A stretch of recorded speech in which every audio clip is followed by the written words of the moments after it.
మన ప్రభువును రక్షకుడైన యేసుక్రీస్తు నామమున మీ అందరికీ శుభములు దీవెనలు కలుగునుగాక. ఈ భయంకరమైన దినముల మధ్య మనం బ్రతుకుతూ ఉన్నాం.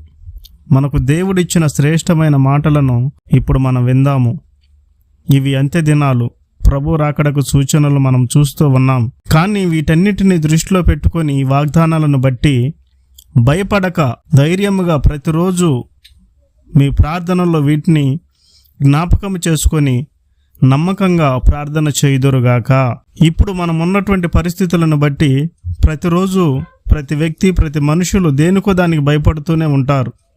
కొందరైతే అనారోగ్యమును బట్టి, కొందరైతే అప్పులను బట్టి, కొందరైతే మరణ భయమును బట్టి, కోర్టు కేసులని, శ్రమలని, ఇబ్బందులని, పోరాటాలని, ఇలా వారికి ఉన్న పరిస్థితులను బట్టి భయపడుతూ ఉంటారు.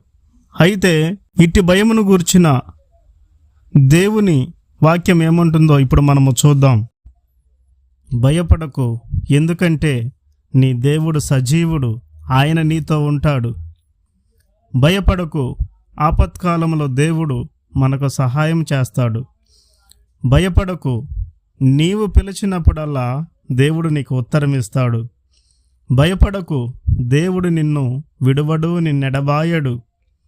భయపడకు, కష్టాలలో దేవుడు నీ వెంట ఉంటాడు. భయపడకు, దేవుని ప్రేమ నుండి నిన్ను ఎవ్వరు విడదీయలేరు. భయపడకు, నిన్ను కాపాడు దేవుడు కునుకడు, నిద్రపోడు. భయపడకు, ఆయన నీకు కలుగు ఆపదలన్నింటిలో నుండి విమోచన ఇచ్చువాడు. భయపడకు, ఆయన నీకు శాంతిని ఇచ్చువాడు.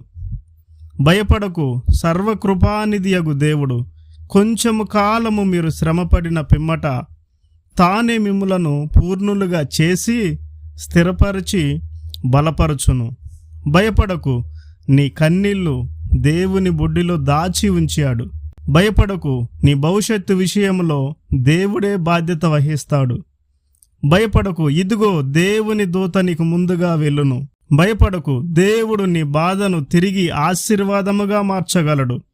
భయపడకు, నీవు ఆయనను పిలువగా దేవుడు నీకు సమాధానమిస్తాడు. కాబట్టి భయపడకుండా ఉండండి. ఇన్ని వాగ్దానాలన్నీ దేవుడు మనకు అనుగ్రహించి ఉన్నాడు. ఈ వాగ్దానాలన్నీ మన జీవితంలో నెరవేర్చబడునుగాక. Thank you. God bless you all.